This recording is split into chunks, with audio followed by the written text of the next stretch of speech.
HMO Sobbies. It's me, it's the trickster, and I have gone entirely Maga.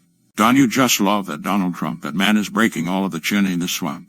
Anyway, welcome to another edition of 30 with Tony. Our subject today is the Maga Meltdown.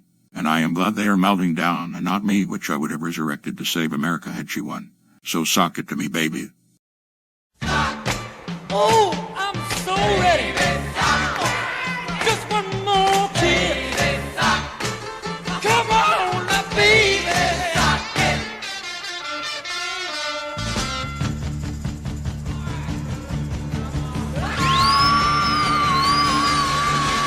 Honey in the beehive, honey bun. Every time you kiss me, hit me like a bun. Ready, ready, ready, ready, ready, ready, oh no. Hey, I want, yes I do, what you got. Sock it to me, baby, baby. Sock it to me, baby, baby. You gotta sock it to me, baby. Sock it to me, baby. Sock it to me, baby. Sock it. And the blue, my baby, across the floor. Every time you shake it, girl, I like it more. Give me, give me, give me, give me, give me something sweet. Knock me, ooh, off my feet. Sock it to me, baby, baby. Sock it to me, baby, baby. You gotta sock it to me, baby. Sock it to me, baby. Sock it to me, baby. Sock it. Hey! Ooh, I'm getting a buzz now. I'm getting whacked out. Oh yeah, yeah, I'm flying high.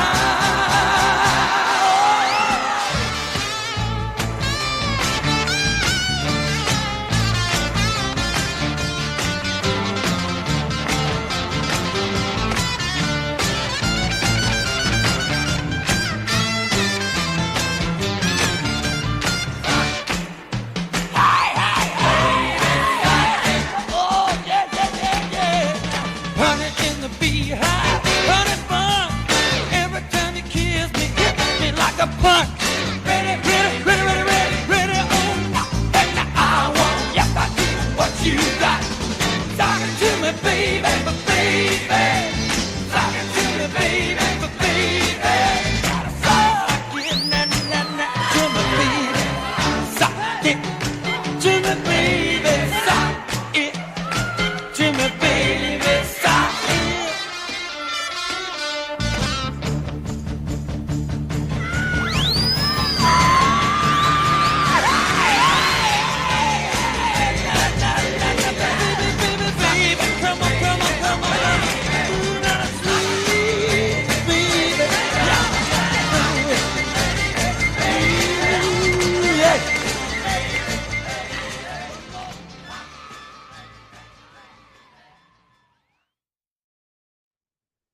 Well, hello, Kemasabis. Welcome. It's Tony D'Angelo here, and you have reached the show of the afternoon, 30 with Tony, November 14th, 2024, 3 p.m. Eastern, Ada Domini in the year of our Lord. So happy to see you, so happy to be with you, so happy to share with you. Very grateful for you. All of you good Kemasabis who've been commenting and sending me music and suggesting subjects for me. Sometimes you got to write that down. I might forget. And just so grateful for every one of you.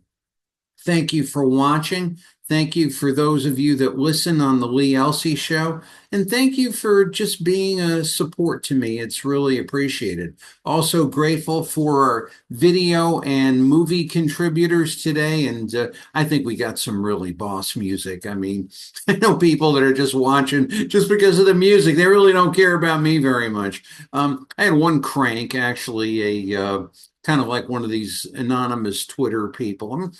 I know who the guy is, basically. And he's telling me in detail the songs and how he's going to get the artist after me and all this other stuff. I already got permission, basically. But in order to get to the songs, you gotta put up with me. So welcome to you too. Anyway, today's subject is, get a good name for it. How about a Maga meltdown? Because we're talking about this on Tuesday on the Lee Elsey show, that basically we're in a window right now of the new second Trump administration getting ready to take office. Exciting things going back and forth, cabinet picks and things like that. And a number of people that are basically who have been, quote unquote, in political power, in some cases, believing they are in total and complete, unquestionable and unchecked political party power. And they kind of got knocked off their, for lack of a better term, knocked off their keister, because the desires of the American public are not those of the political system. Well, look at it this way. You take somebody over the course of 5 years, you lock them down, you force vaccinations on them, you force horrible curriculum, if I could even call it that, in the schools. You force a shot on them, you close their businesses, you shame them for having their own opinion, you raise their prices with the most idiotic energy policy and government control that I could ever possibly see. You accuse them of being racist and misogynist for not believing the way you do. I mean, one of the biggest jokes, I thought, with Kamala Harris when she was running for president, thank God she's not our president, but one of the biggest jokes was, I want to bring joy, I want to bring unity, but yet I want to process and prosecute Donald Trump and his followers. That's either a person with really little brains or little sense, or a very distinct idea as to what they think morality is. But that all said, we didn't get there, thank God. So where are we? We're here where we're at. And as we talked about on Tuesday on the Lee Elsey show, we're going to see meltdown after meltdown after meltdown. One of our meltdowns went viral in Connecticut. We're going to show that a little bit. I'm not going to belabor that, basically. I think it's been belabored enough. It's just a sad and sick situation of just the ineptitude and stupidity of what qualifies for, leadership in Connecticut. But basically, many people were gloating, seeing what they're seeing. I mean, I think, my Bible that I don't read enough tells me that vengeance belongs to God. But what I'm finding out is, God's right and I'm not.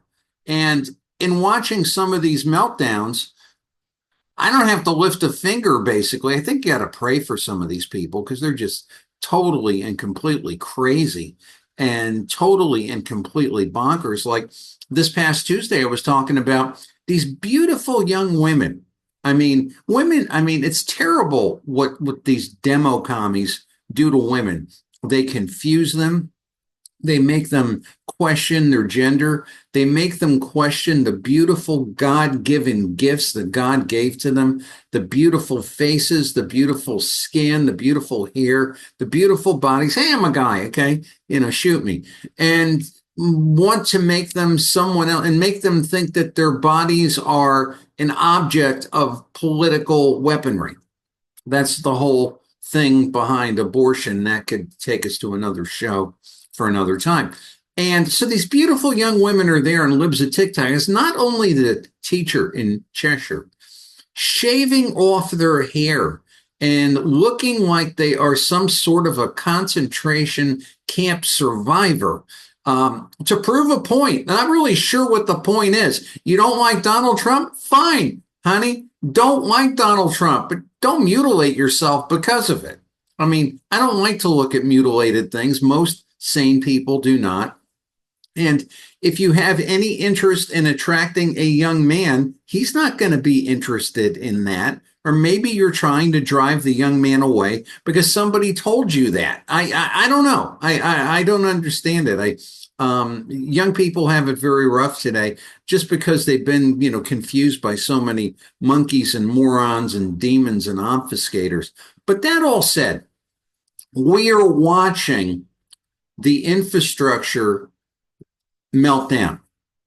And I'm glad. I'm glad.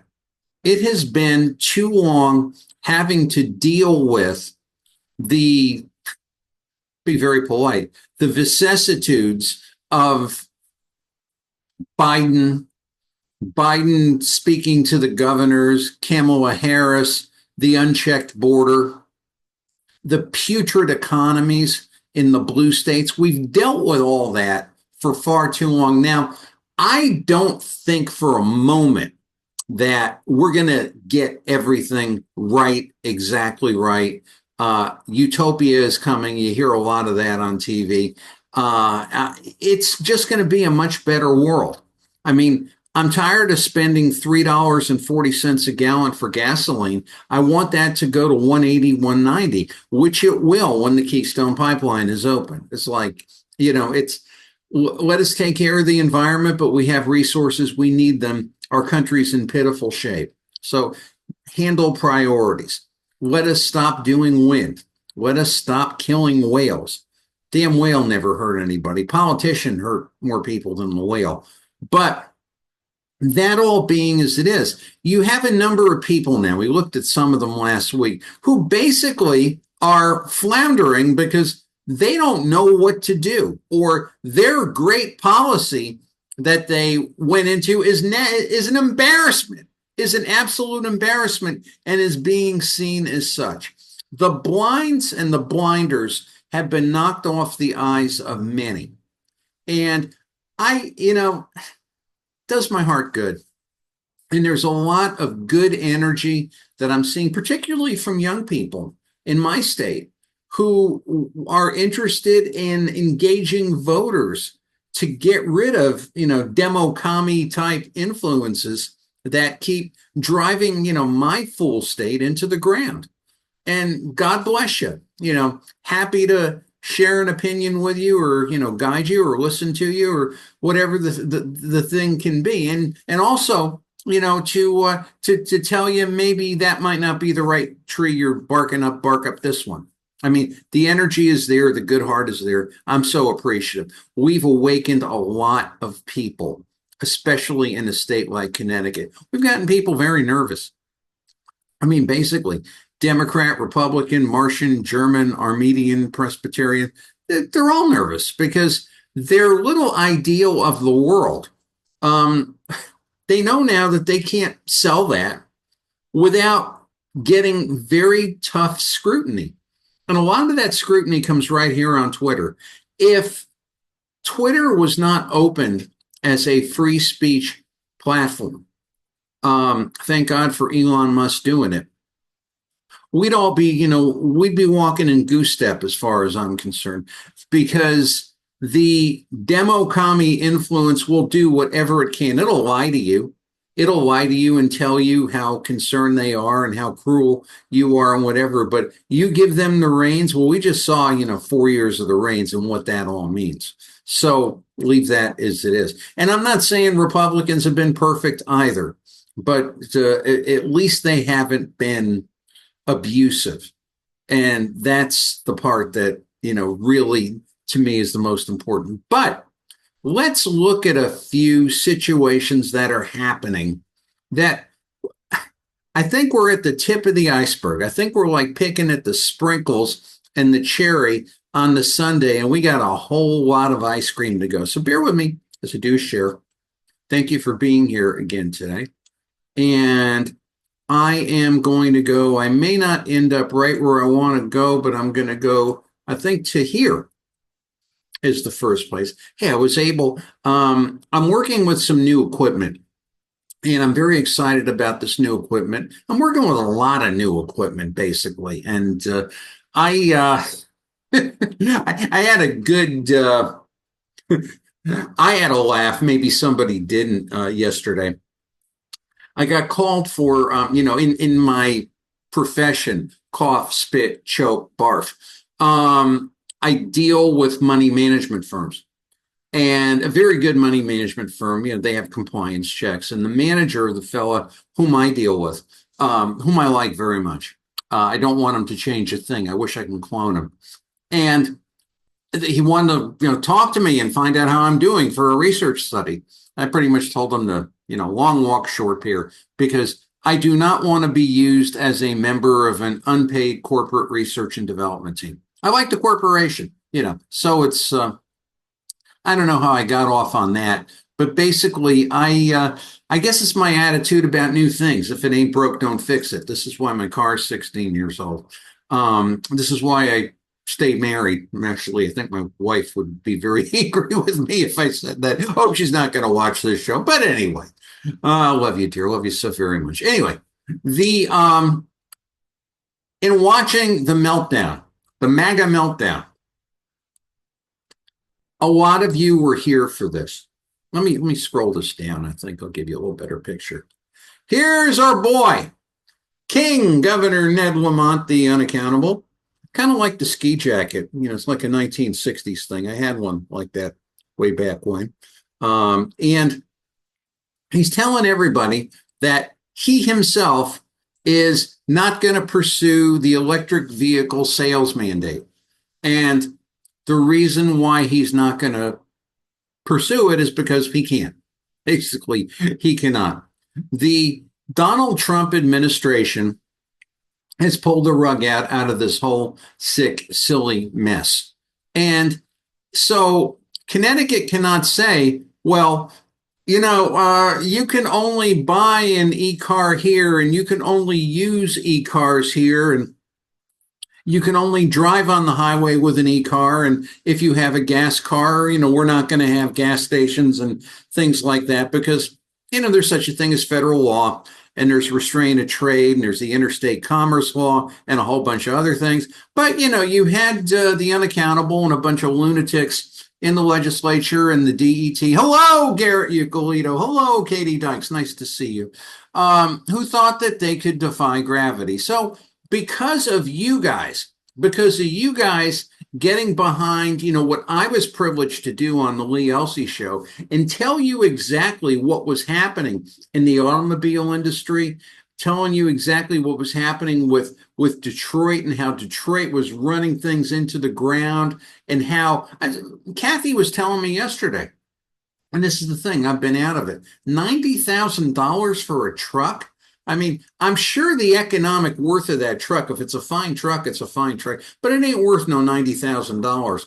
You can buy houses in this country for less than $90,000. But that all said, you're paying for the UAW, you're paying for the regulation, you're paying for the incompetency, you're paying for the screw-ups, and it all comes down to you in a neat little package that you drive off of the lot. But that said, the unaccountable said, well, I'm not going to pursue this. Isn't the unaccountable wonderful? The unaccountable got his butt beat, basically, because let's look to see what really happened. And this is a tweet from John Craven, who works for a news station in the state. But basically, the unaccountable had to give up the ship because this is my tweet of several days ago. The real Donald Trump, EPA, is going to torch this mess, and the Connecticut mandate ain't going to be able to have any effect whatsoever. So now the king can lie to the media saying he repealed the e-car mandate. And I thank everybody. And you see, we come to a free market system developing genuine technology. I'm not anti-e-car. I am anti-stupidity. And I am anti-foolishness. And I am anti-compulsory purchases. But here's the thing. We're never going to get back the gazillions of dollars that we threw into the street and the stupidity. And here I'm very angry with the Katie Dykes of the world and the CTDEEP and the CTDOTs and the Garrett Ucolitos who took our money and bought, if anything, Proterra buses. Proterra buses, the e-buses that go on fire. And, Philadelphia bought a bunch of them. They have them in the lot. Just a total and complete mess. And so what happened here? What happened here? Well, you deserve a pat on the back, listener, viewer, because when you got the information, our useless Connecticut state legislature was trying to buddy up to the whole e-car thing instead of saying exactly what was happening, exactly where this thing was going to go. But you scared the hell out of them because you were persistent, and they finally said something, and they knew that if they kept this, maybe some demo commies and races wouldn't be winning by the margins that they did. So, it was a valiant goal line stand, and then the whistle blew and you kept the lead. That's how this came down to. This was not a political victory. Repeat, this was not a political victory. This was a common sense and people victory. Thank God for you. Thank God for Twitter. Thank God for the Lee Elsey show, because without that, God only knows what these turkeys would have done. Okay, so as we continue in the land of the meltdown, I think the Unaccountable's coat's kind of cool, don't you think so? Anyway, here's a meltdown. I'm not going to play the audio, but basically, here is Senator Blumenthal. Looks like he's been crying. And Susan Bisowitz, who's really grief-stricken and troubled, and that Donald Trump won the election. How could that be? Oh my! Hey, listen, you laugh about that all you want, but this person, this lady, would be the governor should something happen to him. Okay, this is serious stuff. To me, that's a mentally unstable person. To me, that's a person that can't govern. To me, that's a person that is so fixated on personality that she would be unable to act. Because aren't you an elected leader? Aren't you responsible for people? Now, there has been times when she has been responsible for the state, when, the Unaccountable's going to Israel and he's not telling you where he's going to. And, maybe a little Cayman Island, maybe a little Yukon Foundation jet. We don't know. But basically, here she is, and she's grief-stricken. I'm going to protect the rights of the people of Connecticut. Well, honestly, Susan, we got some rights back. We got the Bill of Rights back. We got the First Amendment back. We got the United States Constitution back. We don't need your silly rights. Then again, we probably don't even need you. But basically, the meltdown starts. Now, it's starting with elected officials, okay? These are people who are supposed to be adults, leaders, political leaders. Okay. You like peanut butter? You love Skippy? Here's another one. Sean Scanlon, our controller. Look at Susan. I mean, man, oh, man, oh, man, oh, man. Looks like, she has this look like her cat died. We'll play a little bit here. But basically, Sean Scanlon is our controller. As Sean Scanlon has proven to us time and time again, the man cannot do present value mathematics. He took a whole bunch of the sickening Connecticut debt and said, well, we're only going to account for the short-term portion and defer the rest. That is the equivalent of you going out and, believe me, can you go shopping these days? Sorry, Susan. Sorry this had to happen to you. You have a credit card. And your credit card, actually, I'm going to freeze this if I can. And your credit card is like, I don't know, maybe you have like a $2,000 limit, and you can't pay $2,000 for anything in any one shot. So you order $2,000 worth of goods that you may or may not need. And the bill comes in, and it's like, well, I don't have $2,000, but I can make that minimum payment. And you keep making that minimum payment. And what happens? That balance gets bigger and bigger and bigger at the end. This is essentially what Sean Scanlon did.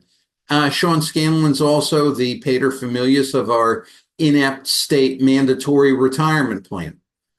Basically, we've been through all that. There's a vendor in that plan, Vestwall, I believe it is, that has ties to the Anne Lamont Oak HCFT partnerships, the Vestwall people and Another person, if I recall correctly, are co-investors in something. So it's kind of like, a rising tide lifts all boats, especially if we own the ocean.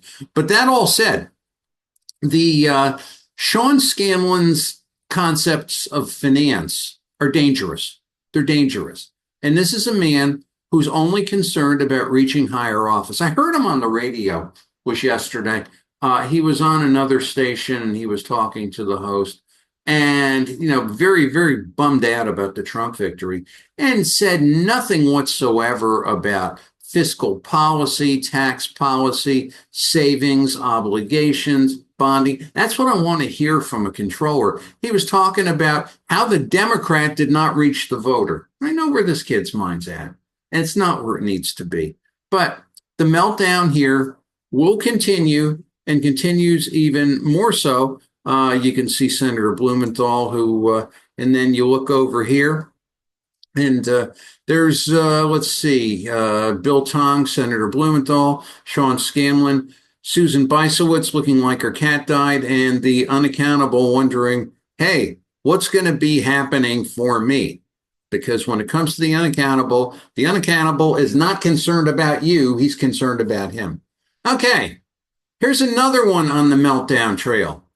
The Secretary of Education, Miguel Cardona, the champion for transgender rights. He does not care if some brute in a wig gets on an athletic field with your daughter and breaks her teeth in. He has no care about that whatsoever. And he is concerned about education. He wants to educate people. He is the Secretary of Education. Okay, you got that? So let's look at Miguel. If you support eliminating the Department of Education, which I do, you do not support our students, period. We provide funding for students with disabilities and rural students and programs that make college affordable. This would be bad for students and bad for America. Okay. So Miguel, who is concerned about students with disabilities, remember this lady?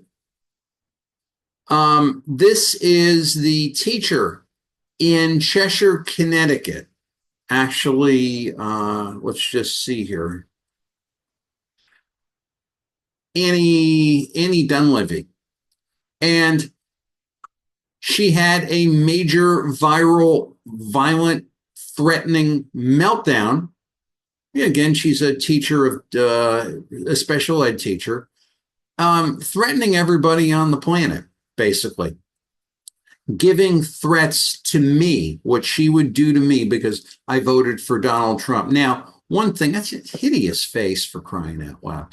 I don't know who I want to look at. Maybe I'll stop the share for a moment.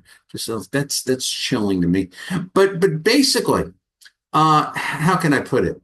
The Annie Dunleavy case, to me, is a textbook example of the First Amendment to the United States Constitution. Remember when the monkey junkie senators from the Republican Party in Connecticut tried to submit a bill to moderate the contents of social media because we can't hurt people and all this other kind of stuff? And I went on the Lee Elsey show and I submitted testimony to the legislature. And I went through the three fundamental cases of the First Amendment, which are covered going from memory: U.S. versus Associated Press, New York Times versus Sullivan, and the Pentagon Papers case. And basically, it is a perfect circle as far as you can get it. You cannot. I'll give you the nutshell version without going through all the technocracy of that, because that, again, is kind of worthy of its own show. But basically, the science of the First Amendment is I can swing my hand wherever I want, but I can't hit your nose. And the hit your nose part falls into something known as a standard, a legal standard known as actual malice. Now, actual malice is threat of harm. If my neighbor is yelling and screaming at me over the fence, calling me every name in the book, he's got the right to do that. He's got the right to do that. If he says, I'm coming over the fence at 3, whatever the time is right now, and I'm going to kill you and drag you off of the set. That's a threat of malice. You're outside of the First Amendment.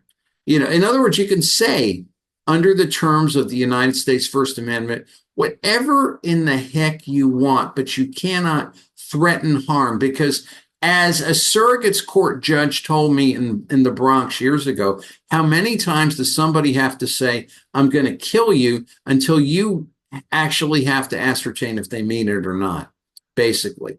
So D'Angelo's a bum, great. D'Angelo, I'm coming to kill you, that's a threat. So if we go back here to our Annie girl, let me just do that real quickly. This person was threatening Trump voters, actually threatening them to the point where I'd have to wonder, if I was picking up my kid, my disabled kid, and she saw a Trump bumper sticker, would she take out a gun? That was a genuine thing. Now, the pickup here by Cheshire was extremely slow, extremely obfuscating, extremely inept. I mean, I tweeted the other day and I said, look, I'm not trying to be a wise guy, but this girl is in the place of hurting kids. Are you going to do something about it? Now, my belief is they're starting to, albeit so very slowly. They've made some incredible jerky excuses for not doing anything. But basically, that's where it crosses over. So it's like to the Connecticut state legislature, because I know you're going to try it again. Don't. Sound like Joe Biden. Don't. You don't have to rewrite the First Amendment. First Amendment's there. So people are going to say things online. Guess what? You don't have to look at it. Well, my kid might see it. Well, take the computer or the phone away. Parents have to do the job of regulating children, and not the stupid government, frankly, because we know what happens when the government regulates things. But that all said, here's Miguel. He's funding students with disabilities. Here's Annie. She's a disability teacher. Hey, how about that? Isn't that really something? They're melting down. It's an amazing event to watch.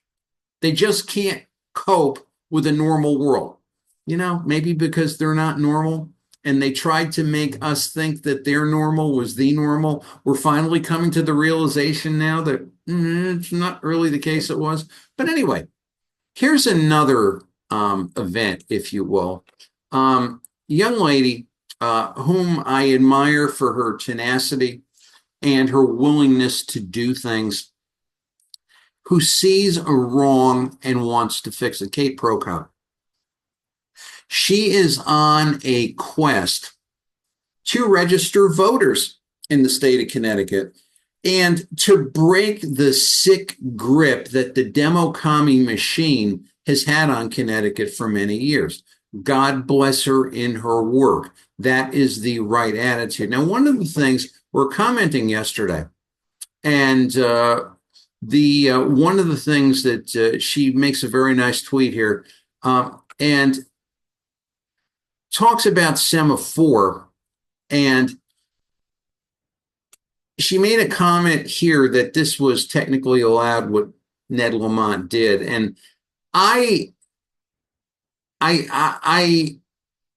agreed with that, and other things she mentioned as far as the pension obligations and all the other rotten things, the state employee contracts that keep getting continual benefits, and we keep funding it. But I did want to talk about what really took place with Ned Lamont. There's not in the least way to be critical. Okay, God bless her for making the effort. But what took place when you have somebody like this with pretty much can run wherever they want. They bought the media, $72 million. They paid PR people. They told us what we were supposed to believe. They discredited and tried to discredit anything that was truthful, what was happening. You pretty much can have open season. But now that people are starting to think and see what is taking place for real, a lot of this stuff is now going to be revisited. Did you know?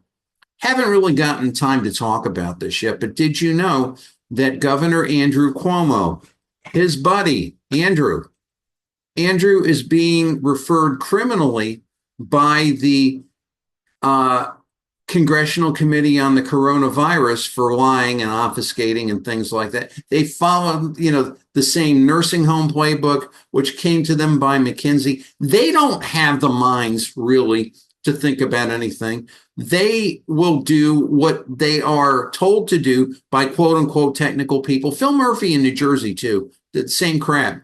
And, this way they can blame others. Andrew was doing this. Andrew was just a little bit untruthful, quite a lot untruthful. And the Congressional Committee said we're referring him for criminal investigation. This guy here did the same thing. Okay, just so we know. But when we get to what really happened with the Semaphore debacle, it's the media tried to say, oh, it's just a no bid contract. And I kept saying, it is much more than that. It is racketeering to the highest degree. And politicians ran from me, and the clown media ran from me. And it was, basically whatever red herring the Lamont administration threw out. Oh, George Floyd was killed. Let's all go sit on the freeway. Rather than dealing with systemic corruption and fraud, this is what we did. Like sitting on the freeway is really going to help George Floyd, who's already dead, but and died by circumstances other than what they wanted for you to believe. Not that I condone what was done in the least way. But basically, well, just think of it. We missed a vice president whose wife thought that the smell of the rioting was so glorious when she inhaled the smell of burning tires. Man, Gwen Walsh, cringeworthy, absolutely positively cringeworthy. But anyway, let's be clear what happened here for the sake of the record. Ned Lamont, sorry, Republican Party, did not do a good job during COVID. He racketeered. He self-dealt. He concealed things. He hid them. He took state money, or he and his investors, which pumped up the stock to an IPO when that all happened, the whole thing collapsed and the state was holding the bag. And Semaphore reorganized and went out of town and fired people and all kinds of stuff like that. But when Ned started being questioned, I was the first person to ever question him.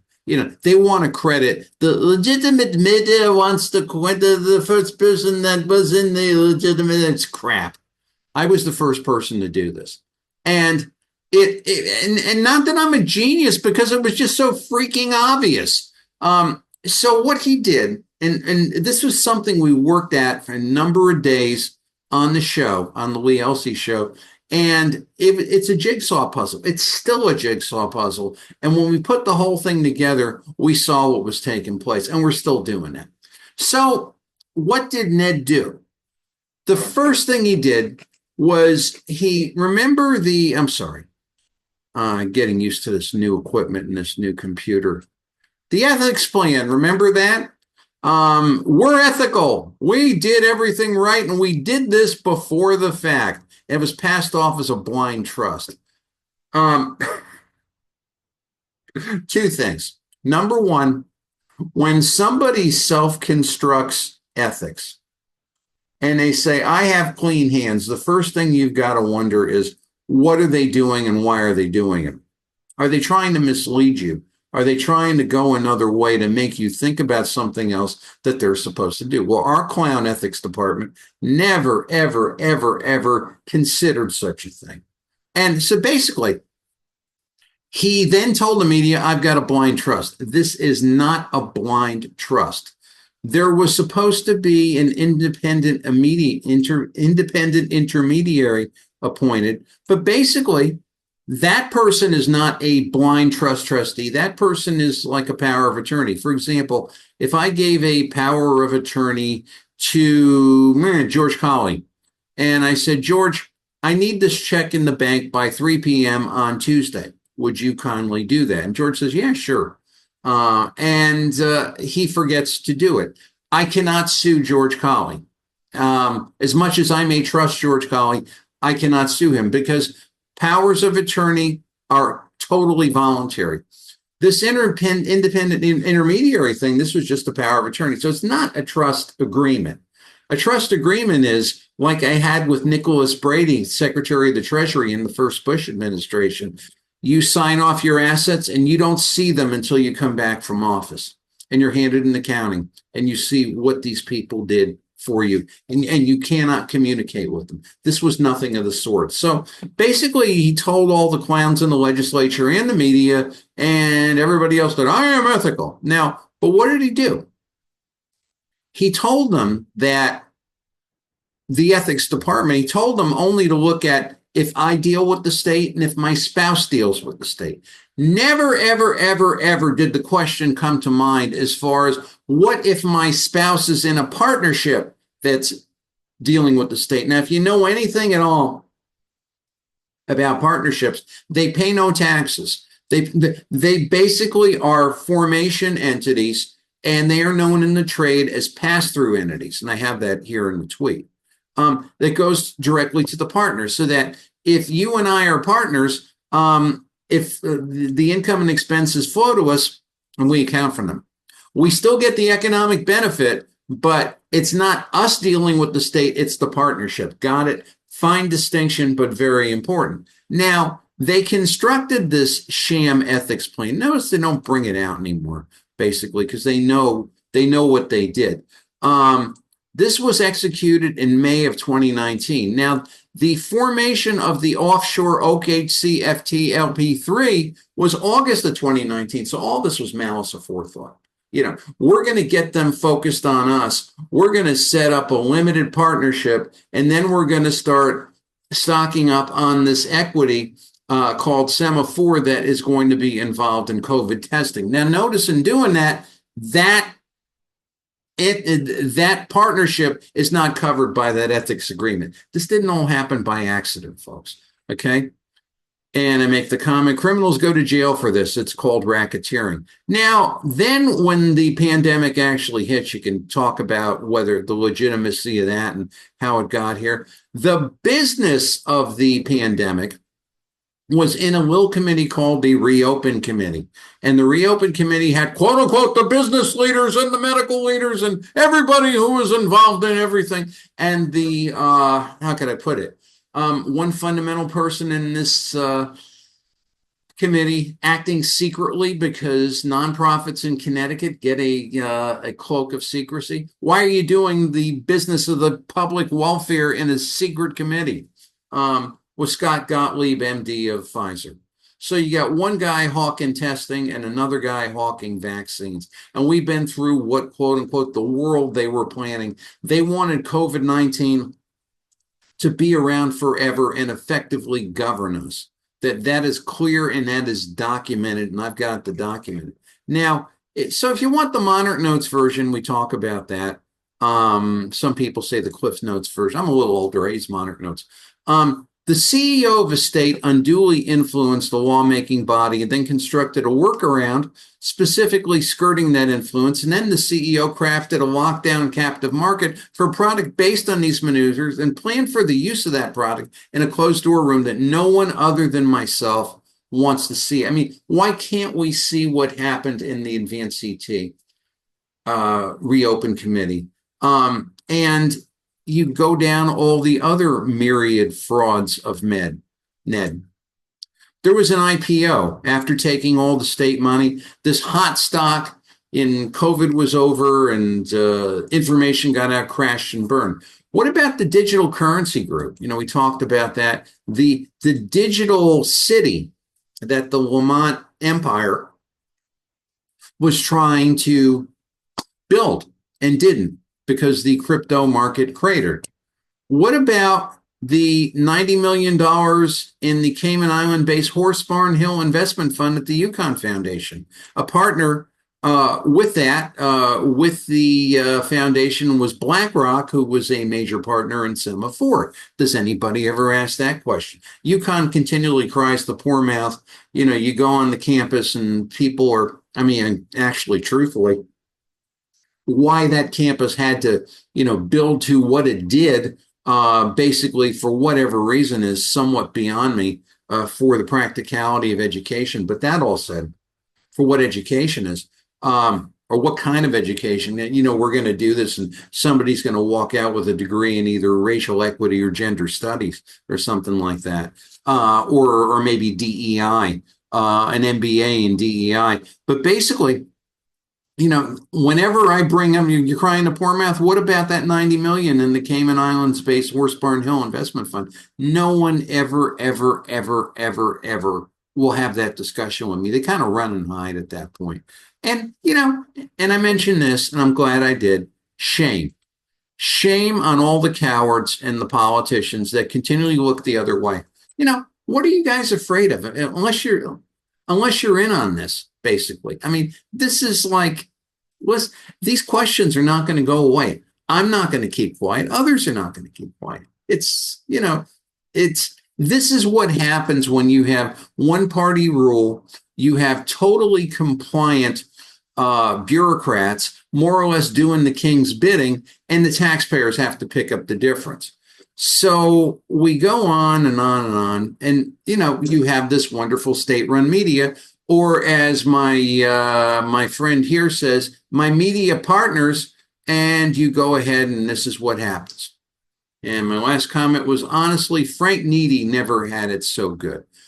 I'm going to stop the share here. This level of racketeering and nonsense and crookedness and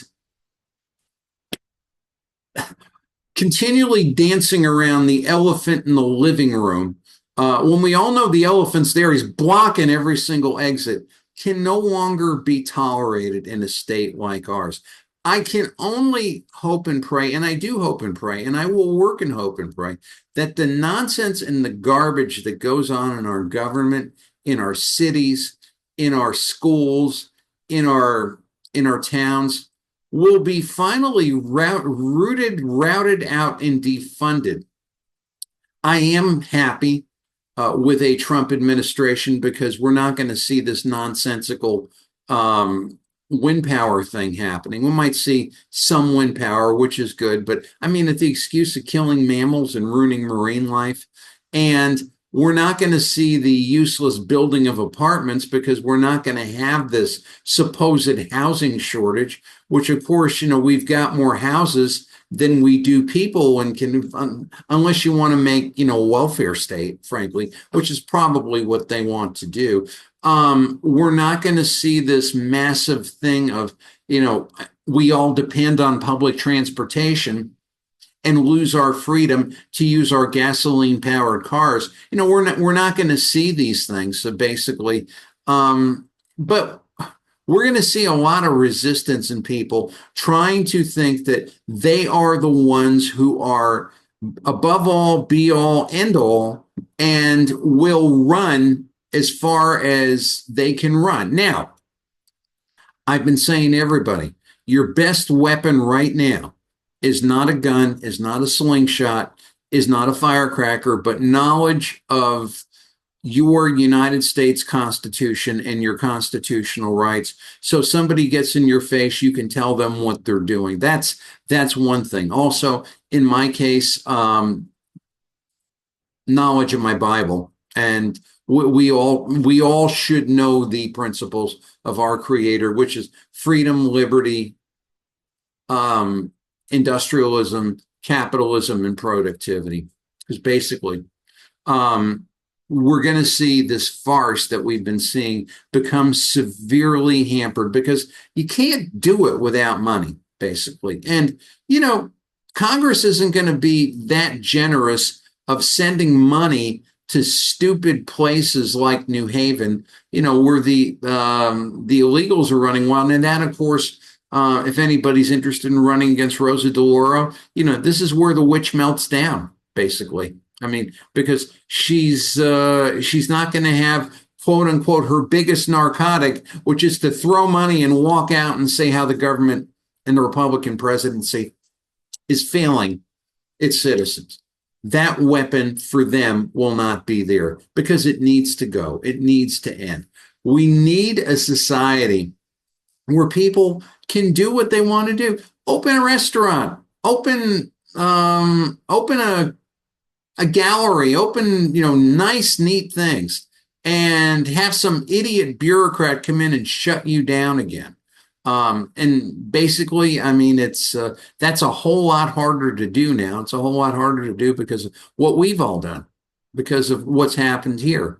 And we're seeing it, and it's just so much fun to say, you can't pull the crap that you would like to pull. Imagine that we're going to have drill, baby, drill energy to drive prices down, and we won't have to deal with the office of price gouging. We won't have Lena Khan anymore actually, she would be the Commerce Commissioner. We're not going to have her.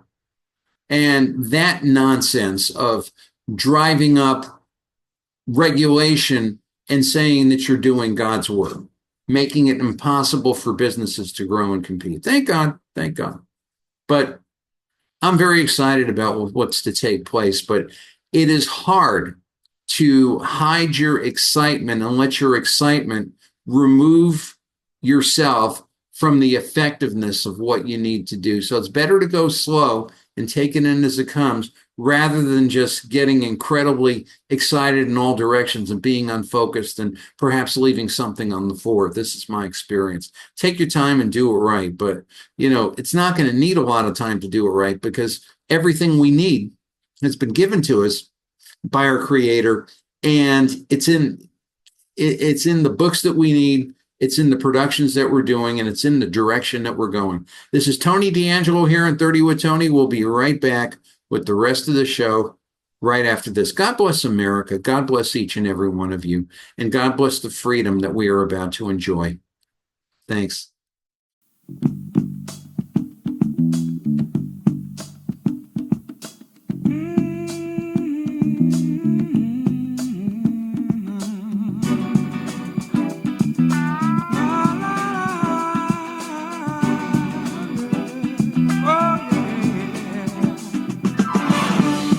Sound so profound over the heads of children, Lord, as they pass.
Hello fun seekers.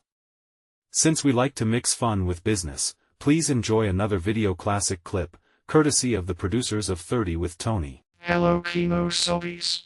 We would like to show you today some videos of classic demo commie meltdowns of the past. So go get some popcorn and enjoy. Something must be done about that.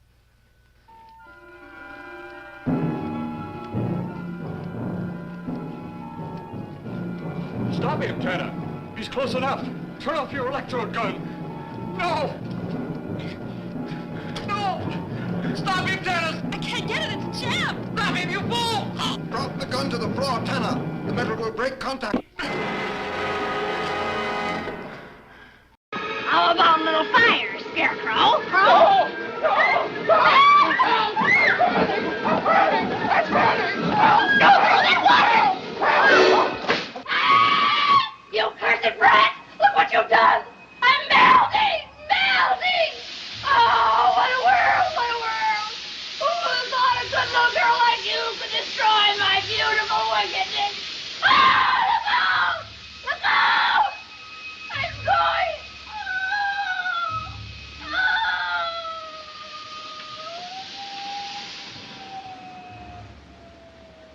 You keep pouring it from one red and I'm taking the straw. And now to sing this lovely ballad, here is Mama Cass. Stars shining bright above you. Night breezes seem to whisper, I love you. Birds singing in the sycamore tree. Dream a little dream of me. Say nighty night and kiss me. Just hold me tight and tell me you'll miss me while I'm alone and blue as can be. Dream a little dream of me. Stars fading, but I linger on here, still craving your kiss. I'm longing to linger till dawn, dear, just saying this. Sweet dreams till sunbeams find you. Sweet dreams that leave all worries behind you. But in your dreams, whatever they be, dream a little dream of me.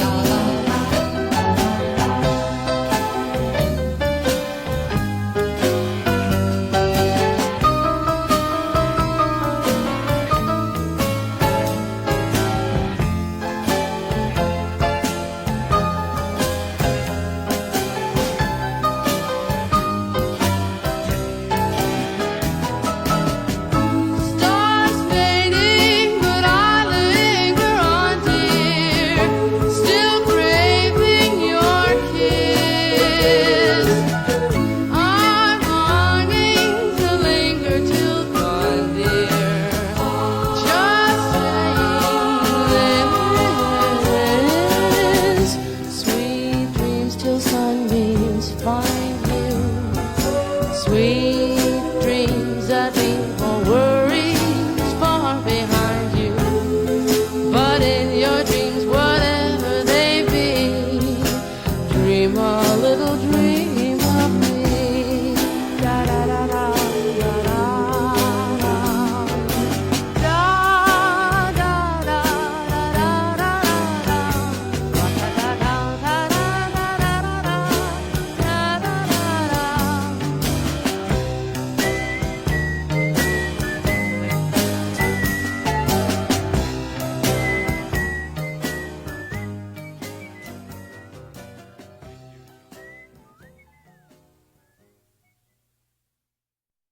Well, thanks, Kemosabe's. Thanks for staying with us. And I have a joke for you today because we are in the presidential season. This is a Ronald Reagan joke, and it's dirty. Can I tell it to you? Shh. You didn't hear it from me. Apparently, this is true. One time, Ronald Reagan was speaking at the University of Wisconsin, and a number of the female students ran down to the front and jumped on the shoulders of the males and took off their tops and exposed their breasts. Well, President Reagan looked at that and said, well, I guess we're in the dairy state. Anyway, it's Tony D'Angelo here at 30 with Tony. Thanks, Kemosabe's. Thanks for staying with us, and I really do appreciate you. We'll be back next week with an even greater show. So long.